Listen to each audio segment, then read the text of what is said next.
Afternoon and welcome to another segment of the Monday Mediation Minute. I'm Jeffrey Bloom from Creative Resolutions Group. I did do my normal Monday Mediation Minute earlier today at 1:15, but there were technical difficulties and for whatever reason there was no sound.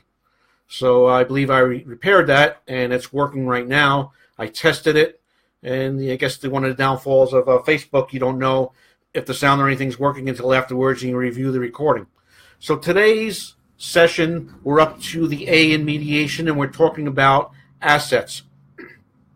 Assets could be anything from the marital home to automobiles to a boat to vacation homes to bank accounts, 401k, retirement plans, and there are more, obviously, depending on a couple and individual. I have an extensive checklist that I use that's 6 pages long in regards to what we're going to discuss during the mediation session, and there is a section there in regards to assets.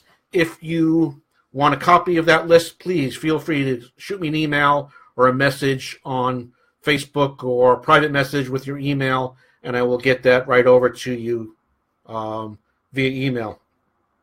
So again, talking about assets, why have a judge or an attorney tell you what to do? Why go through the litigation process and pay $10,000, $15,000 each for a retainer for a total of, $25,000, $30,000, $50,000 or more to get what you're going to get when you go through mediation anyway? Why fund your attorney's children's college funds when you could fund your own or have more money at the end of the process to split up? Even if you get what you want during the litigation process, there's going to be less in a pot at the end to pull from. What happens when the judge orders one of the parties to do something that doesn't work for them financially, and then you have to take them back to court because they're in breach of the stipulation of settlement that was ordered in court. I have one couple that consulted with me on the phone where the husband in this case makes over $150,000 a year. The wife makes a little bit less than 40.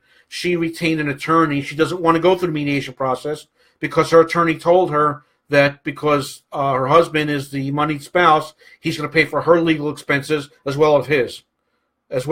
I mean, how crazy is that?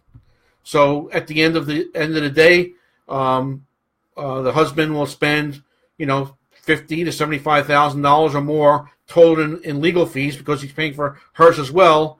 And now she gets what she wants, but at the end, she's pulling from a pot of less money than if she would have gone through the mediation process. Cutting off her nose to spite her face. Why do that? Why not be in charge of the process? In mediation, you be the judge, not the judge. You don't always need an attorney to fight zealously for you because it's going to cost you a lot more money at the end, and it doesn't make sense. Be educated, find out about mediation, find out about litigation, see what works for you. Don't be spiteful. Only the both of you know what's good moving forward in your lives. Not a judge, not attorneys, but mom and dad. Thank you for being here again for the Monday Mediation Minute. We're on every Mondays at 1:15 p.m. and see you next week on the Monday Mediation Minute.